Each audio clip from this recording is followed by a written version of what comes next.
So I've been making videos on this channel for 2.5 years, so I thought that although I'll always be improving and adapting my video making process, I thought I'd share it at the moment since it's changed a lot since I started, and if this could help any of you out if you're thinking of making a channel, or if you already have a channel and you'd like to see how I make it, then you can do that. But I'm trying to be very careful not to say that this is the only way you can make videos, because the great thing about YouTube is that you have the entire creative control over what you want to make, so you can make all the decisions yourself. So if you see something that I'm doing and you're like, don't want to do that myself, when you create your channel you don't have to do that, you can do whatever you like. So I have a list of video ideas on my phone which I want to film, and then when I get time to do it I'll pick one which I want to film, and I'll think about what I want to say, and then I'll press record and I'll film it. And quite often I get stuck over words or something, so I might repeat something a few times just so I can get a take where I make sense and I don't hesitate too much. And I film everything on my phone just for reference. Sometimes I film it out and about, so I hold it like this, so that's actually quite a good angle because like you want it at eye level. Well, I want it at eye level. And I don't always do that though, because sometimes I go more like kind of this, because I don't want to get other people in the background in public if they don't want to be in it. And when I'm inside I try to rest it on something. So here, when I film my videos here, I'm resting it on the banister because I'm filming it standing on the stairs, which is not great, but sorry, but it's falling. And it's always nice to have something interesting in the background as well. I don't really have that, but that's kind of why I also like to go outside to get a bit of variation, make it look a bit more interesting. Also, I've decided recently that I'm not sure if I like standing up if I'm not out to film a video, because I feel like it's a lot more natural when you're sitting down, because it's just all falling on the stairs. That's not a good idea. I don't know, I just get a bit fed up standing on the stairs. It's not very natural, so when I watch it back I'm like, oh, it's not very natural conversation there. I sound a bit monotone and fed up, which I am, because I don't want to be standing on the stairs for about 15 minutes filming a video, so there's that to consider. You want to sound as natural as possible, because otherwise it's a bit weird. Because talking to a camera is unnatural, but you're speaking to your audience, which, hi. So you want to make it sound like it's a conversation, because you are talking to people just indirectly. And so I film it on my phone, and I also take my thumbnails. It's basically just taking a picture to kind of summarise the video. And I didn't used to do this because I didn't used to know what a thumbnail was, but now I do, and I think it's a good idea to take a few.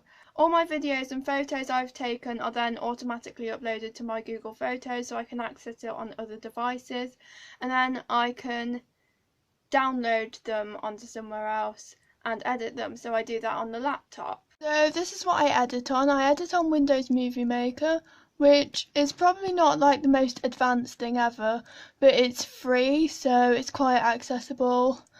And to start, I open a new project like this, so this is basically just a new thing, and then I click on this, and then it just opens your file explorer thing, and then I find the file I want to add, and then I add as many clips as there are. So now I've added it. So if I wanted to start it, say if I played it, so I've been making so if I wanted to cut it there, obviously it would be in a more logical place.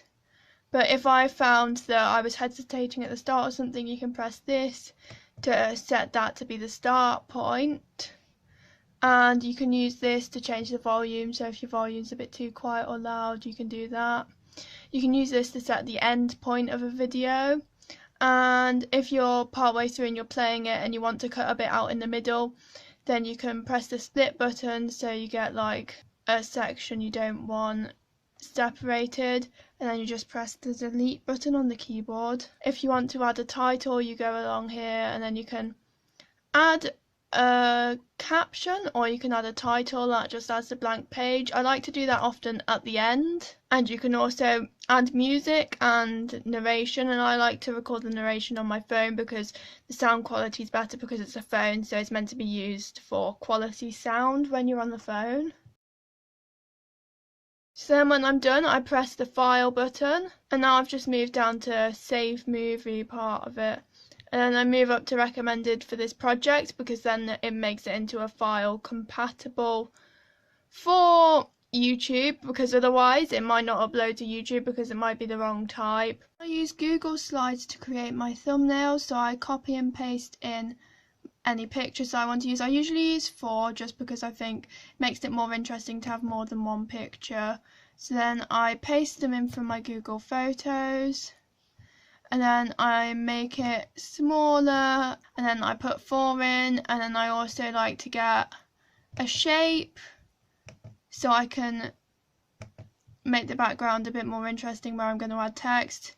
So I'd like a rectangle here, and then I'll change the colour to make it a bit more interesting.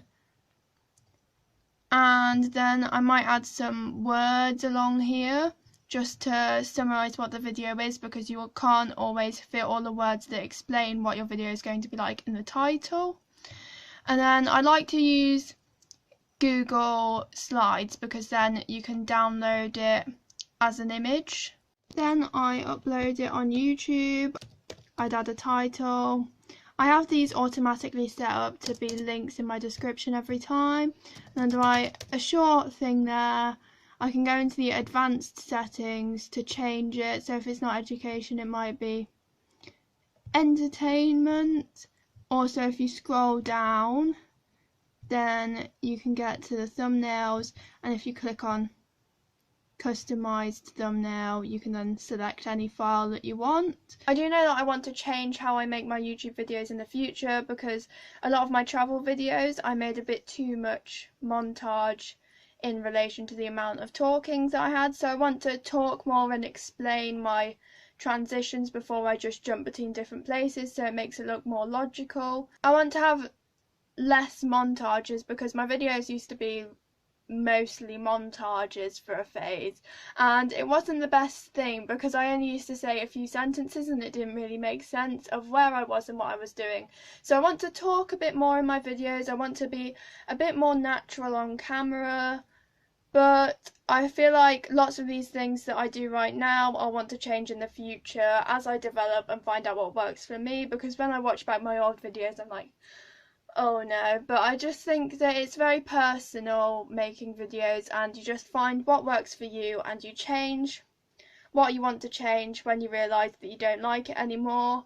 But it's just mostly about enjoying yourself, and I like it. I don't have the biggest channel in the world, but I just think that I like making it, so I'm going to keep making it. Please leave a comment if you want to make a channel so I can talk about it, because that'll be interesting if you want to make a channel. And if you already have a channel, then please comment about what you want to do in the future and about how you feel yours is going, and I'd love to watch some of your videos because I do watch some of your videos sometimes and they're all quite interesting. They're all a lot higher quality than my videos, so thanks for watching mine, thanks for sticking around, and I hope this was helpful for you. Thanks, bye!